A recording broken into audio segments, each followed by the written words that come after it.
সবসময় আমি বলি যে আপনারা আর্থিক সহযোগিতা করতে হবে না, আপনারা আমাদের পাশে থাকেন, আমাদেরকে পরামর্শ দেন, আমাদেরকে সুপরামর্শ দেন কিভাবে হাসানপুরের মানুষকে ভালোভাবে রাখা যায়, কিভাবে হতদরিদ্র মানুষকে সহযোগিতা করা যায়, কিভাবে অসুস্থ মানুষকে সহযোগিতা করা যায়। আপনারা আমাদেরকে সেই পরামর্শ দিয়ে যান। আপনাদের অর্থের প্রয়োজন নাই, কিন্তু আমরা সেই কোন পরামর্শমূলক কোন কথা বা মুরব্বীদের কোন সাড়া আমরা পাই না। আমরা এই সংগঠন আজকে 17তম টপিক, আমরা এই 19তম টপিক আমরা দিতেছি। আমরা এই সংগঠনের যে টপিকের যে টাকা আমরা সবসময় প্রবাসীদের কাছ থেকে নিয়ে থাকি। আমরা সবসময় প্রবাসীরা আমাদেরকে একই কথা বলে যে আপনারা আমাদেরকে বলেন কারা অসহায় আছে, কারা হতদরিদ্র আছে, কারা টাকার জন্য লেখাপড়া করতে পারতেছে না, কারা বিমারগ্রস্ত আছে, আমরা তাদেরকে সহায়তা করব।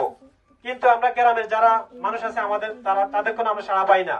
আপনারা জানেন যে আমরা সবসময় আমি বলি যে আপনারা আর্থিক সহযোগিতা করতে হবে না, আপনারা আমাদের পাশে থাকেন, আমাদেরকে পরামর্শ দেন, আমাদেরকে সুপরামর্শ দেন কিভাবে হাসানপুরের মানুষকে ভালোভাবে রাখা যায়, কিভাবে হতদরিদ্র মানুষকে সহযোগিতা করা যায়, কিভাবে অসুস্থ মানুষকে সহযোগিতা করা যায়। আপনারা আমাদেরকে সেই পরামর্শ দিয়ে যান। আপনাদের অর্থের প্রয়োজন নাই, কিন্তু আমরা সেই কোন পরামর্শমূলক কোন কথা বা মুরব্বীদের কোন সাড়া আমরা পাই না।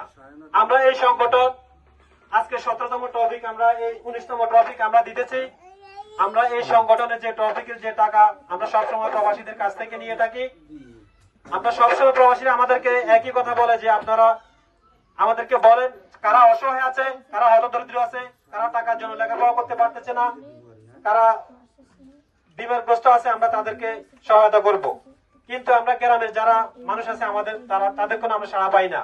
আপনারা জানেন যে আমরা